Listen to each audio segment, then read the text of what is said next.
Alright guys, welcome back to another update of Urban Reef. As you can see already, if you watched any of my other videos, I have some new rock work in the tank. I got the rocks from Marco Rocks. They came in the what you see is what you get package. None of the rock was broken or anything once I received it, all as it appeared online. I have since then placed it in the tank. I let it soak for about a week before placing it in the tank. I did soak it in some vinegar, white vinegar, and then rinsed it off and then let it sit outside for a day. As you can see, I also have one new addition to the tank. The lavender tang is in the tank.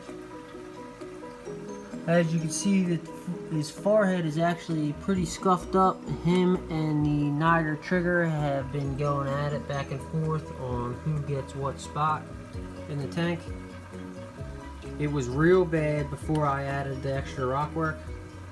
Since then, it has pretty much kind of cleared up, but we're just waiting for his head to kind of heal up.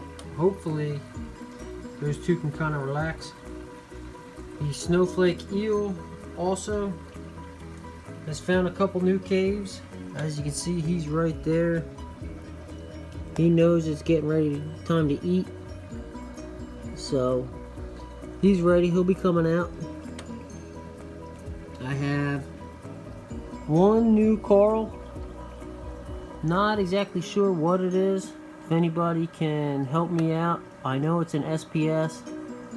Purple in color with some green polyps. There's the clownfish. As you can see, the rocks are actually starting to go through the change of turning brown before hopefully they get to go green and purple. I have some nice bits of coralline algae taking hold in the tank. As you can see under this one, the acan. I have this other acan here. It's got 3 or 4 new heads on the back side of it. You can't really see it. This thing is always inflated. My candy cane corals are doing great. I placed one there, one there, and one over here on the other side. Still working on splitting. My bird's nest is always out. Polyps are always fully extended. Doing great. My leather coral is still on the rebound. And then I've since moved my hammer coral, which is supposed to be an orange hammer, but it looks like it's got green tips on it. The green has really started to develop in the past month. That was on the sand bed. I have since then placed it up there, and it seems to be opening up a little bit bigger.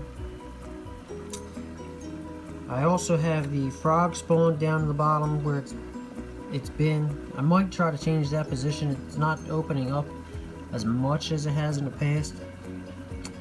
Here's my fox face, the Melanoris wrasse, and the trigger are all doing great.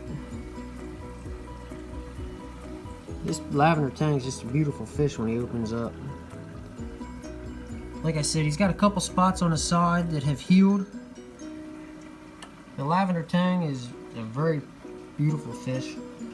Still my favorite fish in here, but I have one new addition to the quarantine system, which may work out in the reef tank. It may not.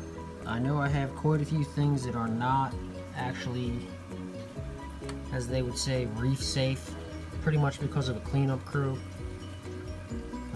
Actually, I can see my chalice fell down the bottom there. That was not there, but I did not epoxy it where I had wanted it. Wanted to see where it was. I'll have to move that back. But let me show you what I got in my quarantine tank, if maybe I can get it to come out. Alright guys, as you can see, I have a blue spot puffer in the quarantine tank. I've heard that they might nip at SPS corals, but I tend to feed my tank pretty heavy. I have no problems with anybody else in the tank. I'm not so much worried about my cleanup crew.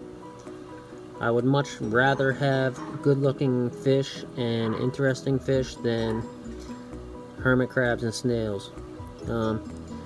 As you can see, he's doing good. He's been in here for maybe 3 or 4 days, and I can't wait to get him in the tank. Alright guys, that's my update, and I'll keep you guys informed. Thanks for watching. Please subscribe.